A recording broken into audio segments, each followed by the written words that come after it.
আমার সামনে একটি রাইস কুকার দেখতে পাচ্ছেন।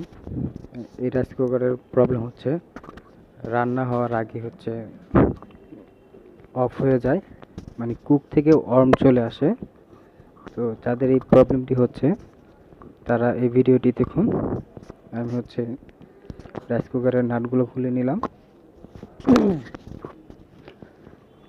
তারপরে দেখতে পাচ্ছেন। তো রাইস কুকার কীভাবে কাজ করে, রাইস কুকারের যে মূল উপাদানটি, এটার ভিতরে একটা ম্যাগনেট থাকে। এটা যখন গরম হয়, এই যে দেখতে পাচ্ছেন ম্যাগনেটটি, এটা যখন অতিরিক্ত গরম হয়ে যায় এটা স্প্রিংটা ছেড়ে দেয়। এই যে দেখতে পাচ্ছেন স্প্রিং আপ ডাউন হচ্ছে। তো এটা একটা পর্যায়ে এটার ক্ষমতা হারিয়ে ফেলে, এটার আগের মতো পারফরমেন্স দিতে পারে না, যার কারণে হচ্ছে এটা দুর্বল হয়ে যায়। তো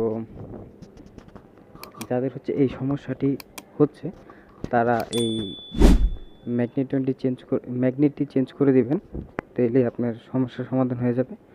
ম্যাগনেটটি দেখে রাখেন, এই যে এটা হচ্ছে 1 নম্বর ম্যাগনেট। এটা প্রায় 45 টাকার মতো পড়ে, আরও কম দামি আছে। তো ভালোটাই লাগানোর চেষ্টা করবেন, সার্ভিস ভালো দিবে। তো আমাদের চ্যানেলটি সাবস্ক্রাইব করে রাখবেন যেন এই ধরনের ভিডিও আরও পেতে পারেন। আপনাদের যে কোনো সমস্যা হলে কমেন্ট করতে পারেন, আপনাদের অনুযায়ী ভিডিও দেওয়ার চেষ্টা করব। ধন্যবাদ আমাদের সাথে থাকার জন্য। আসসালামু আলাইকুম।